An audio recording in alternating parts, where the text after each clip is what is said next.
Welcome to Omega Times. I'm Old Rev May. Glad to have you here today. God is good. I hope you and your family are doing well. And today I'm going to talk about something that's a little personal. I've never talked about my personal business on here, but I'm going to talk a little bit about something that I think maybe somebody needs it for encouragement, or maybe they're going through it, or if they aren't going through it, they may be going through it soon, and it might help them. If you get an opportunity, would you please hit the subscribe button at the bottom right hand side and give it a thumbs up? That helps it get pushed out so I can reach other people for the Lord. If you want to wait to the end, there's a picture of me on the end on the right hand side, another video if you want to watch it, and you can click on that picture and subscribe. That's all done. Let's move on. I'm going to talk about my father's death, when my father died, and how it affected me, how it affected the church. A lot of people don't like to talk about stuff like that. I don't cherish it, but I felt in my heart for quite a while that I need to share this, that it might help someone that's going through a struggle or going through problems. It might help them. So I'm going to do what I can. My dad died in November the 17th when I was in high school. His funeral was on Saturday, November the 20th. And on Monday morning, the 22nd, I turned 18 years old. It was my birthday. I didn't celebrate my birthday. I told my mom and my two sisters, I don't want anything. I don't want a cake. They never got me a cake anyway. I don't care much for cake. Can't eat a lot of ice, and it makes me sick. So every year for my birthday, I had a pie or a cobbler. All right? I like pie. And so I told my sisters and my mom I didn't want anything. Let me back up and tell you this. On the day of my dad's funeral, on the day of his funeral, somebody showed up to our house, told our neighbors that they were our relatives and that we were going to be gone a few days, and they took my great dane dog, which I loved her dearly. They took our first time we ever had a power mower. Mom and Dad bought a gas mower the year before. It was a year old. We always had one of those old push mowers like they had in the 40s and 50s to cut your grass. No power. The power was you. And so they took our power mower. We had brand new garden hose. We had a toolbox just inside the basement door we kept close there that we could use, and they took a bunch of other things. They never broke in the house, thank God. But they took a lot of stuff out of our basement, tools, the garden hose, the lawnmower, the gas can, and they stole my dog. So when I came home from the funeral and the dinner afterwards, I told my mom all I wanted to get home is get there. I wanted to take Kelly upstairs, climb on my bed, have her get up there with me. And I was beat, mentally, physically beat, and kept crying, tried to fight it off. Try to be a man, try to man up. And so it was difficult. Then when I got home, my best friend had been stolen. We found out we got robbed. And then the police said that they had a lot of that going on. They look in the newspaper. They see you're having a funeral, what day you're having it. They show up to your house, pretend they're your relatives, and they'll try the door. If they can walk in, they will. They'll act like they got a key. And he said we should be thankful they didn't get into our home. They just took stuff out of the basement and took my dog. And then the policeman told me, you can just buy another dog. I'm like, I've had that dog a long time, and I love her. I said, just replacing her by buying another dog just doesn't work. I really didn't like that, but that's what he told me. So after my dad passed, my mom called me in the kitchen with my sister, my oldest sister, TR, and she said, son, I need you to go out and find some graves for me and your dad. And buy one for your sister and one for you. Get 4. And then if I said, Mom, we may get married. We may not always live around here. Do you really want to buy me and her a grave? She said, well, if they aren't too high, but you got to get me in your. I said, Mom, you bought graves that are paid for down where you came from in your hometown, and all your family's buried in that cemetery, and that's where you and Dad were supposed to be buried. She says, I know he's dead. I know he's with God. I know he's not in his body. His body is dormant. I understand that. But I don't want him 200 miles away. I just can't take it. If you could see the look on my mom's face and the crying she'd been doing and how she was, I said, sure, Mom, I'll be glad to do it. I got the car keys and took off and went out shopping for graves. Anyway, I got some bought, real nice cemetery under a shade tree. My dad was raised in the country. He loved trees and shade and looked beautiful. So I bought them. I came home. And then when the funeral was over and all that stuff, I tried to comfort my mom. I was hurting. And then when your family goes home, then it's just you and your mom. And so, I thought, well, things will get better. It'll never be right. I'll always miss my father, and I loved him dearly, but things will get better. Well, let me tell you something. It got worse before it got better. We had an oil furnace, and we heated with oil back in the early 70s. And of course, oil went up and down price-wise in the 70s real bad. And then in the mid-70s, early 70s, they had the oil embargo where Iran wouldn't sell us any oil. And we were running out of oil. The service stations were closed on Sundays. They had flags. If it had a green flag, they had gas. If they had a yellow flag, they were running low. If it was red, they had no gas. And then some of them only allowed you to buy 8 gallons or 10 gallons. Lines were 2 blocks long or longer to get into a gas station. So if you aren't facing that today, you ought to be happy. That's what we faced back in the 70s, an oil embargo. But anyway, my mom, around the 10th of December, give or take a day or two, I can't remember, it's a long time ago, we woke up and were freezing. The house was ice cold, but we were out of oil. So Mom called them, and they said she owed $555, and that she had to pay that in full, and then she had to pay for the tank that they were going to fill that day. And then after that, they would do like they've been doing for around 20 years. My mom and dad got oil from them. They would come and fill it when we weren't even at home, and they'd mail us a bill, and you'd have 30 days. But they told my mom she had to pay for all that. So, and I don't remember what it cost to fill the tank, probably 125, 150 bucks, something like that. It was I think it was a 500-gallon tank. It was huge. But anyway, we didn't have any heat. My mom didn't have the money to pay it. And you say, well, didn't your dad have life insurance? Yeah, my dad bought life insurance in 1944, $3,500, and he never bought any after that. So when we paid for the funeral, they did the funeral at cost because my dad had done so much charity work for them, preached numerous funerals for indigent people, go to the cemetery with them, and never charge them a dime. A woman in our church died 5 weeks before my dad. We bought the same casket she had. It was very pretty, and we got the same vault and everything. Well, that husband paid $3,400 for that funeral. They charged us $16,000. So I believe they did it at cost, and they were good friends of our church and our family. But the time I paid for the graves, paid to dig the grave, paid for the headstone, and paid for the funeral, and then Mom had a few medical bills to pay, there wasn't anything left. It was all gone. I mean, it was just gone. At least we didn't have to go out and try to borrow money to pay for all that. Dad left us some insurance that paid for all that. But it left us in a lurch, left my mom in a bind financially, and we lost our heat. Well, about a week or two later, I tried to call home and tell my mom I was going to be staying late at school. I was doing some band stuff, and I called, and they said the phone was disconnected. I thought, well, I must have dialed it by mistake. I know my home phone number, so I dialed it again, and it said it was disconnected. So I got worried, so as soon as that thing ended, I made a beeline. I was supposed to go with a friend of mine over to his house. I shot straight home, and Mom told me she couldn't pay the phone bill, and they turned her phone off. I was like, oh, great. Now we don't have heat. Now we don't have a phone. And then she was sitting there holding the mail, and I seen her start to cry, and I took the thing out of her hand. They canceled her car insurance. She lost her car insurance. So we sit at the kitchen table with no heat and no car insurance and no telephone. Now, see, I told you it's going to get worse. It was. Not only was I dealing with grief, not only was I trying to help my mother, but then we were out of heat. We lost her car insurance, lost her telephone, and she was just having a difficult time.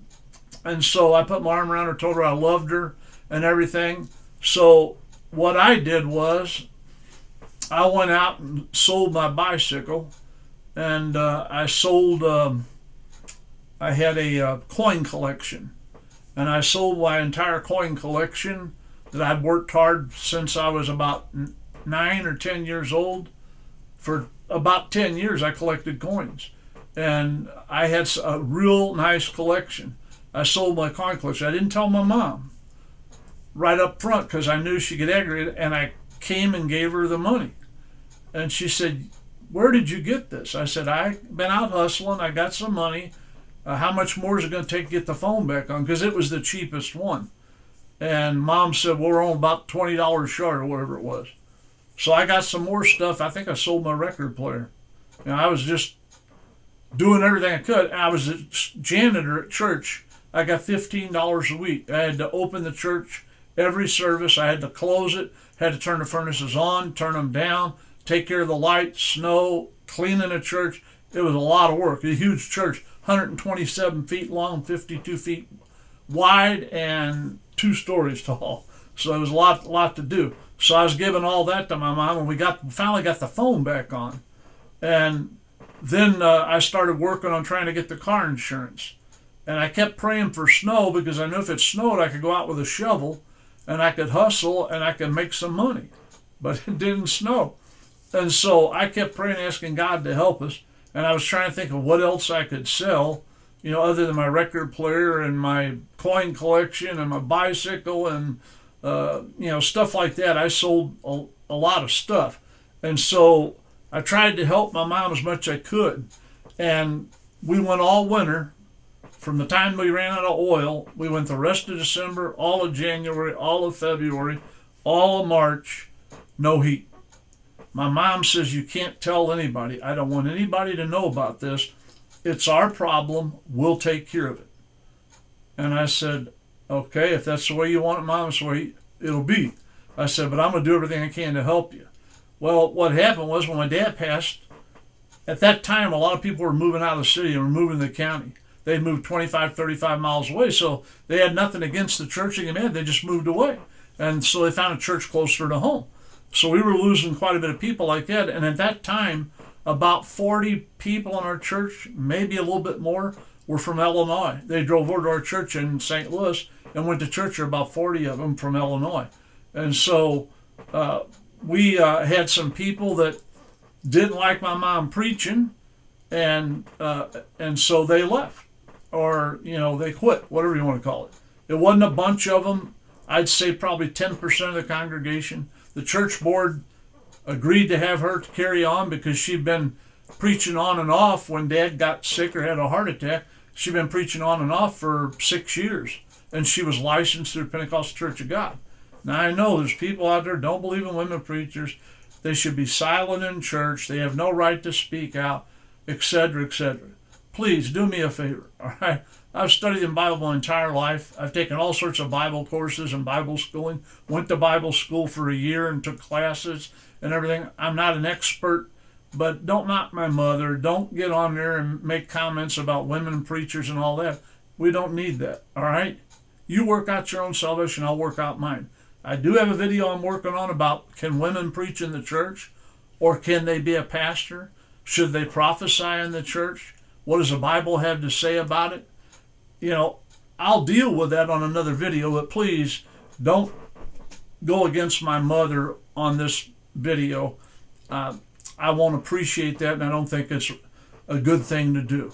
I hope I didn't make anybody mad, but you know how people are. And so I took every job I could find to help us out. And as soon as the school year ended, I took a full-time job. I went to the church men. They were always congregating out in the vestibule or out in front of the church. And when school let out, I went up to the men. There was probably 15 or 20 in there. I said, "Look, I need a job. I need a full-time job right now." All right? And so if anybody knows anybody's hiring, back in those days in the early 70s, also in the 60s, if you worked at a place, I worked in a factory, they'd tell us, they put a note on the board up there where you ring your time out. We need 6 full-time guys we're hiring for the assembly line. All right? They'd go to the personnel manager, my son, my grandson, my nephew, my brother, And they never put an ad in a paper. They never put a sign out front of the building. That's the way they hired people. They could fill it in one day. There was always somebody around who had a relative, needed a job. So I knew if I talked to the men, it'd be better than just trying to go around. And the next Sunday, a lady that taught me when I was a child for 4 or 5 years in Sunday school, she come up to me and says, I overheard you talking to the men as I was leaving. And she handed me a piece of paper with an address, a name, and a phone number. She said, my sons went to this church when they were young and they were kids. They grew up and they moved out to the county. And then she goes, they married women of a different faith, so they go to church with them. But they know your mom and dad, and they said, if you come down, they'll hire you. So I went down there and filled out an application, and they hired me right on the spot. And they gave me $2 an hour, and they told me that they would pay me overtime. They said, we can work you 8 to 10 hours a week overtime if you want it. I said, I'll take it. They said, I'll pay you $3 an hour for that time and a half. So I went to work. By the end of that summer, just before Labor Day, we got the phone back on. We got the heat situation taken care of. I called my nephew out in the county. He owned a heating and air conditioning company. I said, look, we need to get rid of this oil furnace. I need a cheap gas furnace for Mom and all this. So he called me back and told me, Randy, I got a brand new one at the warehouse. I called him. They say it has a dent in it, which is no big deal. He said, I can get it for $175. Well, when he found out, my brother-in-law found out, my 2 nephews, they were all older than me by 10, 15 years. When they found out that we didn't have heat all winter, they were very mad. So they all came over on a Saturday morning, got there about 6 in the morning, and they didn't leave about 9 o'clock that night. They completely took that oil furnace out of there, capped that tank, took care of it, put the brand new one in, had to change some of the duct work. My brother-in-law and his 2 sons, my nephews, were all iron workers, and they worked with sheet metal and etc. They got it all done, and we got a gas furnace and got rid of the oil. And I got the oil bill paid off. When I got it paid off, they asked me if we wanted to come fill it, and I said, no. I appreciate everything you did for my parents. I wanted to call and tell you that we're got a new gas furnace. We're not going to be buying oil anymore. I'm glad I did that, because like 2 years later, we had that oil embargo, and gas that was 28 cents a gallon overnight was 55 cents a gallon, and then it went up to 75 cents a gallon. It tripled in price. So just imagine if where you live at now, if your gas is $2.50 and tomorrow it was $7.50 a gallon, that's what we faced back then. So I got past those problems that we had, and it was very difficult time. When you're grieving for a loved one and you're missing them, and then you add on top of it financial strain, plus my mom made potatoes every way you can think of. Julienne fries, French fries, baked potatoes, mashed potatoes, scalloped potatoes, potato pancakes. We ate beans, rice, potatoes all winter long. You know, we did eat vegetables. We had canned vegetables, some soup. We bought that. We didn't have a lot of money to buy meat. We could buy a lot of other things. And so we did that the rest of December, January, February, and March. By April, everything had settled at church. Some of the people that withheld their giving started giving. Some of them gave most of the money that they hadn't give. And it all turned around and changed.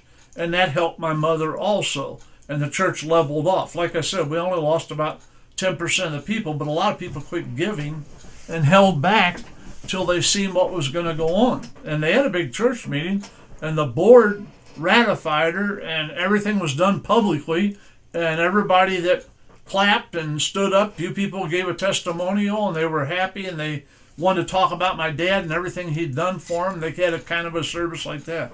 So anyway, but I went through that rough patch in my life, and I think it made me a better person. It also toughened me up a lot faster than I wanted to toughen up. I was having a lot of fun in school, and I didn't love school. Don't get me wrong. I'm not going to lie there. I didn't love school. Excuse me, I'm going to get a drink here. But I loved my friends, and I loved playing basketball and baseball, and I loved being in the senior band. and playing on the marching band, and I got to play on the rock band on Fridays when we had our rallies for the football game. I got to play in the jazz band. I had to fill in a few times at the orchestra. The guy that was the orchestra drummer was graduating, and he sang in the choir. The choir and the orchestra was going to do a number together. He wanted to sing, so he conned me into, my teacher did. They told me, you got to play for the orchestra, which made me nervous because they played all classical and things like that. So anyway, I had reasons that I liked school, but I didn't like school. I don't know how to explain it. It is what it is. But I took every job I could. Even that summer, I painted a woman's garage. I painted another woman's fence. I helped a guy clean out a basement, and he paid me for that. I was just really hustling. And before Labor Day, like I said, we had plenty of groceries. We had the heat taken care of, had the new furnace. We had our telephone back on. All my dad's medical bills were paid off. Mom didn't have anything left, but we weren't behind no more, and we were caught up. So I approached my employers and said, listen, I'd like to stay on. And they said, well, aren't you going to go on with school? I said, my mom needs the income, and I want to contribute.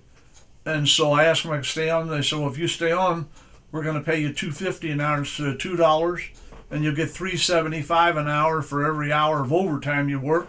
And I thanked them, and so they kept me on, and I kept working, and I helped take care of my mother. I promised my father about a week before he passed away that I would always take care of my mother, and that I would never move away and leave her there by herself in the city.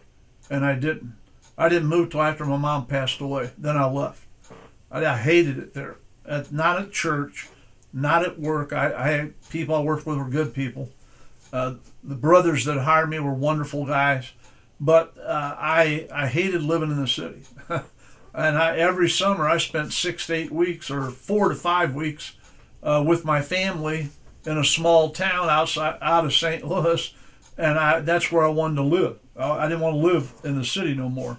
So I grew up fast because I had to. I had no choice. I grew up. I wasn't a kid no more. And it made it really hard for me because I had to toughen up a lot faster than I would have liked to. Because my dad told me when I was in high school, son, I don't want you working a full-time job during the summer. You only get one shot at being a teenager. You only get one shot at being young. And you only get one shot about having fun. And I don't want you to go, if you want to clean the church like you've been doing, that's 1 day a week. You go down there and you spend 5 or 6 hours and you do the church. That's fine. But I want you to ride your bicycle, play on your 2 baseball teams, get out and play catch with your friends, go to the park. I want you to have fun, because when you start to work, you'll work the rest of your life. And so there's plenty of time for that. I want you to enjoy being a kid. Now I'll tell you why I think my father did that. Because my dad was born in 1895, and he went to work when he was 13 or 15, somewhere in that range there, in the coal mine. And that's where they all went, to the coal mine to work.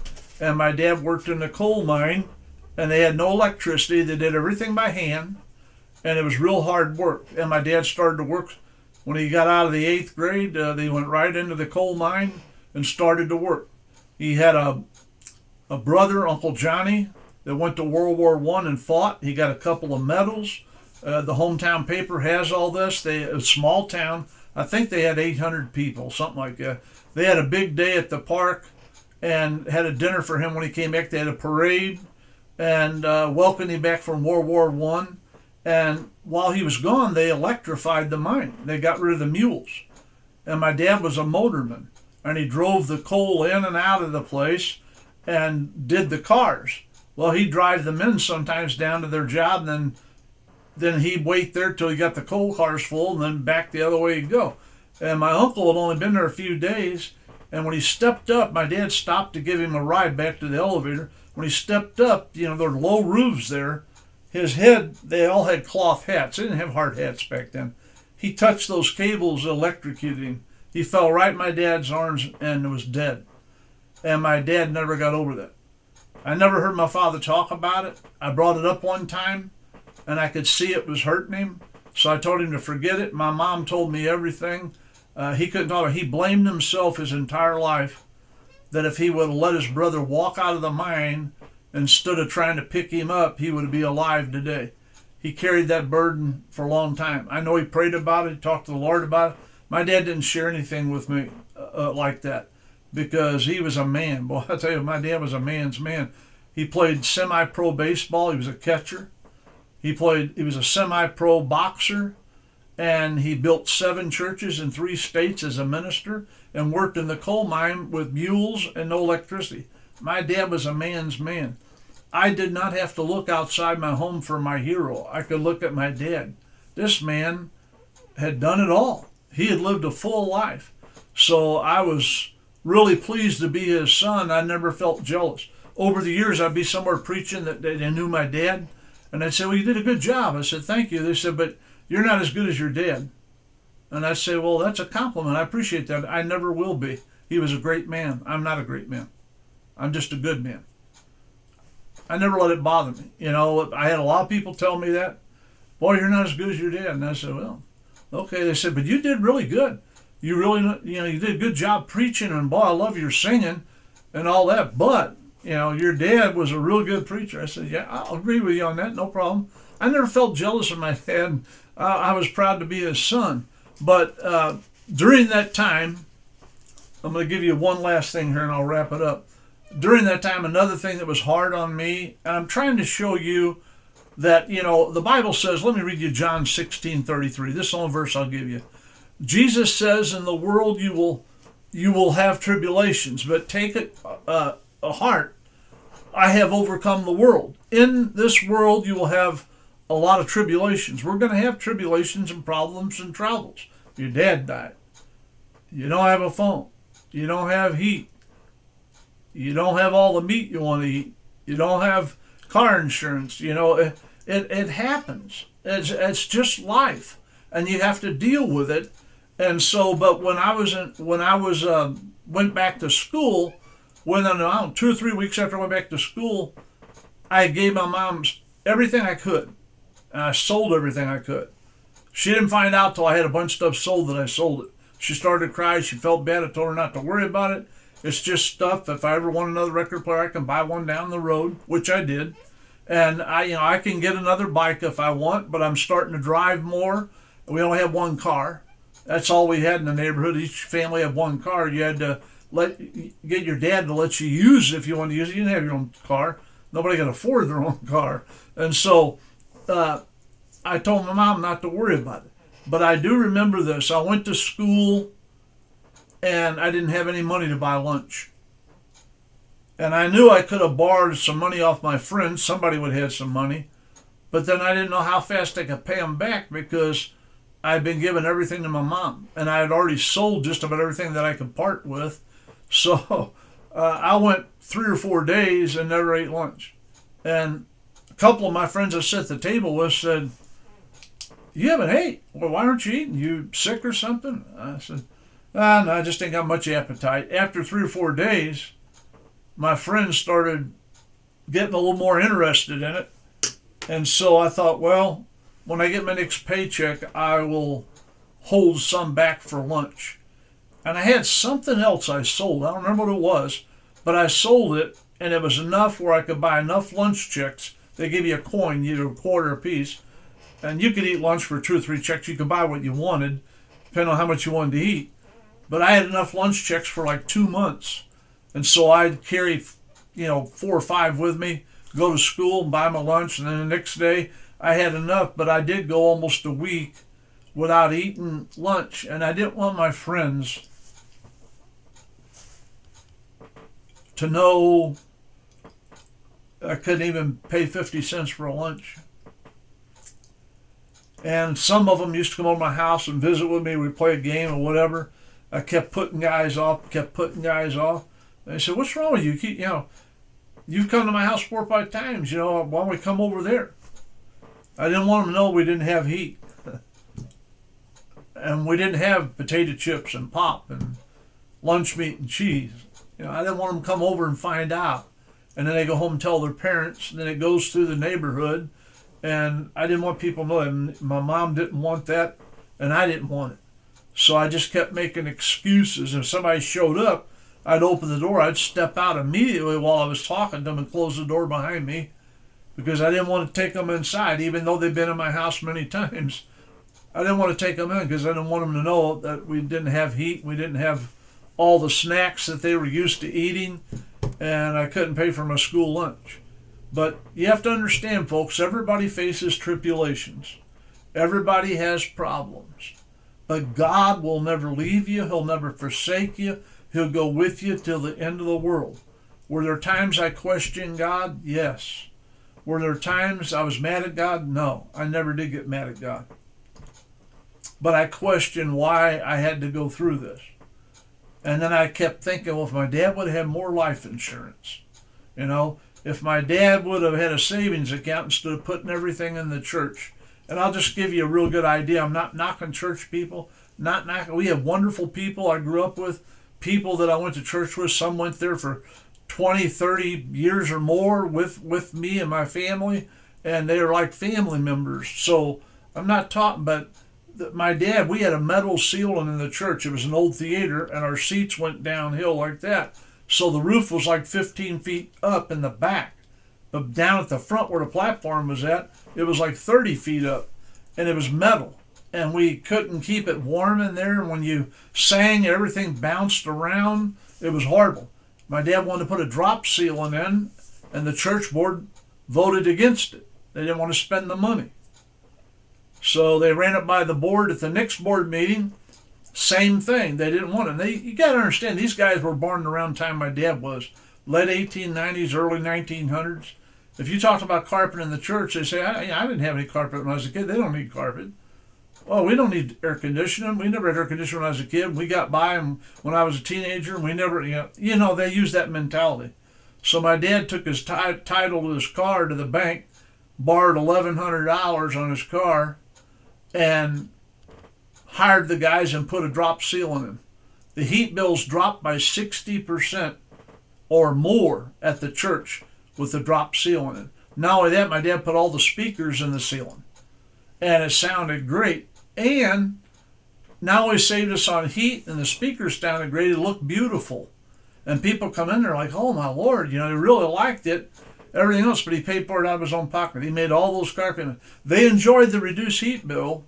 They enjoyed the sound and the looks, but they never stepped up and said, Brother Malis, the church will take over that loan. We'll make the payments. They really liked it, and they were happy about the reduced bills, but they never paid him. So if you want to know why my dad didn't have any savings or any money, that's just one thing he did. He was always putting money in the church because it was a house of God, and that's where his heart was at, and that's what he did. So if you're going through a struggle today and you're having a hard time putting food on the table, or you're having a hard time making it, or you lost a loved one recently and it's been real hard on you, I know what you're going through. I feel your pain.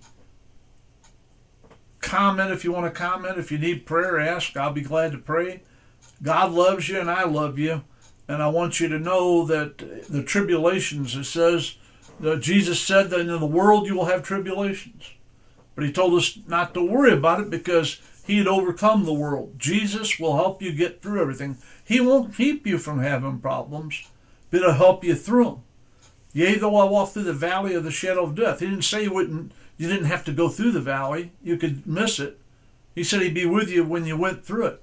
So we all go through things. We all have hard times. We all have to face loss of loved ones, and you have to deal with it. But it's just what it is. It's part of life. But God loves you, and so do I. I hope you got something out of this that maybe it'll help you get through tough times, or if you're going through tough times right now, maybe it'll help you along.